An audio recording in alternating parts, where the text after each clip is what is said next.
Well, good morning everyone.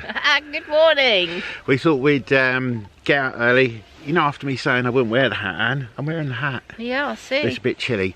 But we've I've got my coat on because it's a bit chilly. We've come out this morning to do a bit of a time lapse because it's quite a cloudy, overcast day.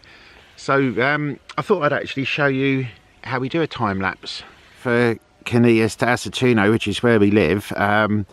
It's a little bit overcast at the moment. I don't know if I zoom out a bit whether you'll be able to see. It's not clear. There's things happening there in the clouds. So anyway, I've set up a time lapse, which entails to have my camera on a tripod, as you can see. And what I'm actually doing, I've set it to take one picture every 3 seconds, and it's going to take 800 pictures. And the old camera I had, you had to then join them together in the computer. This one though, once you've finished, actually instantly creates a movie. So we'll see what happens. Can't figure out how long 800 pictures is going to take. 3 seconds a picture, but it's quite a while. I'll let you know later. So there's some nice clouds coming over La Maroma, and the rock you can see sticking out on the right hand third of the third line of the frame there, that's called El Piñón Grande, which I think means the big rock. So a quick update on where we are with the time lapse. Got 595 shots still to do. Now, as far as I can work out, probably getting the maths wrong, but who knows. Like I say, 800 shots, one shot every 3 seconds. I think that's 2,400 seconds divided by 60. I think we're going to be about 40 minutes, which would be good.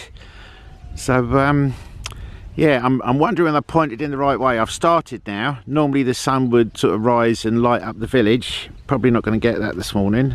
Might do, but looking at the La Maroma and the mountains there, there's some nice sort of clouds moving over the mountains. So if there wasn't going to be a sunrise, I might have actually been better pointing that way. But we shall find out at the end of my time lapse. Once you've started one, my take is you just let it keep running until it's finished. I'm using a Samyang 10mm lens, and basically on my Lumix GH5, which is a micro 4/3 body, you double the focal length, so that 10mm becomes the 20mm full frame equivalent. And what you do need for a time lapse is a sturdy tripod.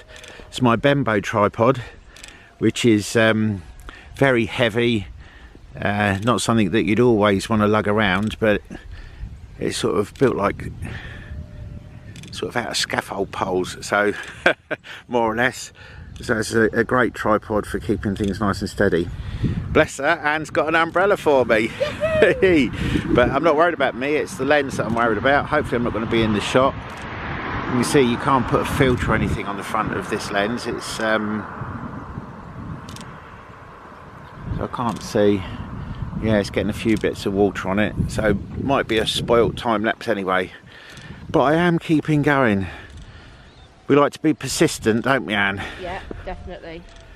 So we'll see what goes from there. That's pretty much the view of the time lapse I'm getting, I think.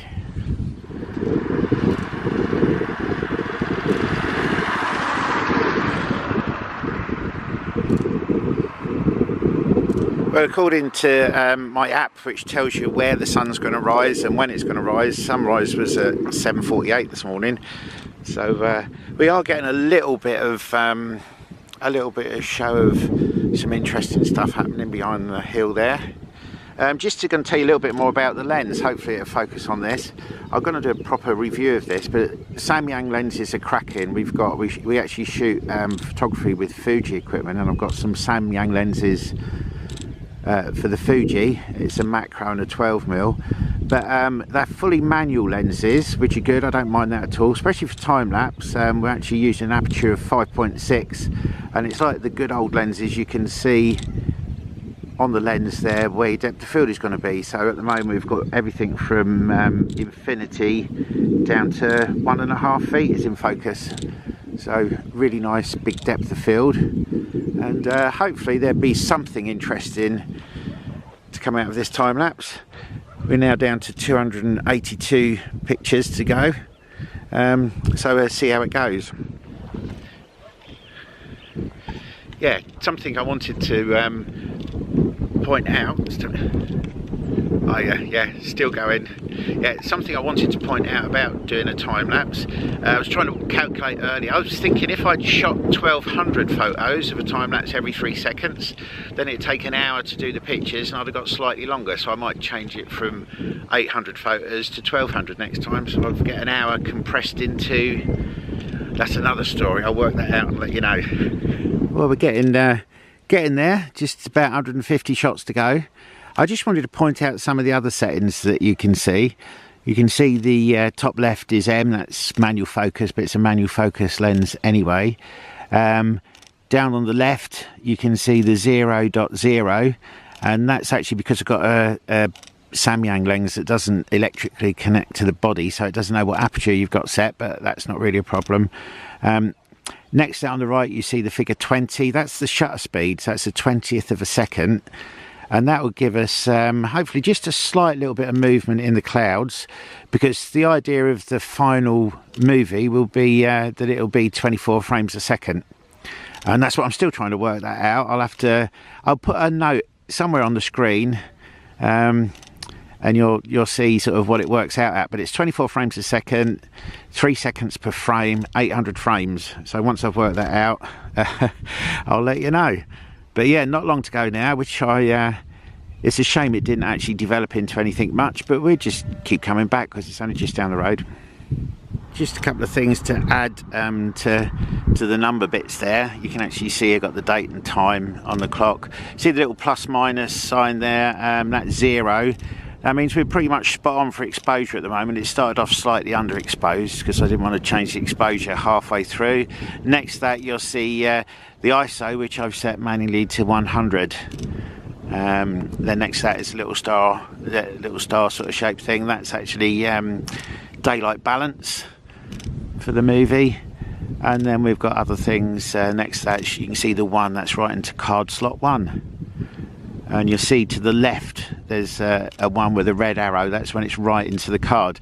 And I've found that with the cards that I'm using, 3 seconds is about the minimum. If I try and go to 2 seconds or 1 second, then eventually the buffer fills up and you get a little sort of glitch in the time lapse where it's right into the card. So 3 seconds is as low as I can go with the speed of the cards, which is 1,000 times right speed actually. But I need to get faster cards. The other way of doing it with the GH5 is to actually go into a variable frame rate mode in movie mode, and then you can actually get 2 frames a second, which gives you another way of doing it. So although I can only go to 3 seconds here, I can then actually switch into movie mode and do lots of different variable rate stuff for time lapses, and also slow motion right up to 180 frames a second. Hopefully that's not too boring. Down to 60 frames, so start packing the stuff up now and we're going to go and have a coffee. Well, we're down to the last 11 frames now, so I just wanted to show you what actually happens once it's finished. I think it's a great feature of this camera, along with a lot of the other great features that the camera's got. So you can see once it's finished, there you go, time-lapse shot completed, and then in a little while it'll ask us if we want to convert that to a video. So just go yes. I want it to be I don't want the frame rate to be 30, I want that to be, oh, it's got to be 30 for that. So I can change it to sort of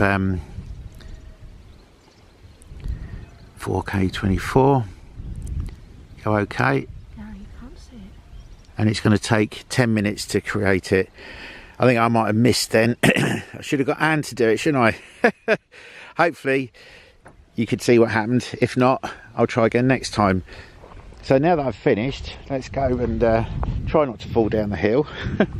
That was all right, wasn't it, Anne? Yeah, it was brilliant. Yeah. Shame that it didn't clear up a little bit, but it does look a bit... No, it doesn't look good, does it, out here? No, hopefully it didn't get too much dust on my camera. Because the thing with this Samyang lens, it's the only lens I think that I've got like this, is you can't put a filter on it because it's got a slightly bulbous front to it. So normally the first thing I do when I buy a lens is put a UV filter on it. But no, hopefully we've got a time lapse and it's usable. Off for that coffee now, Anne? Oh, yes. Gary's just going to pack the camera away.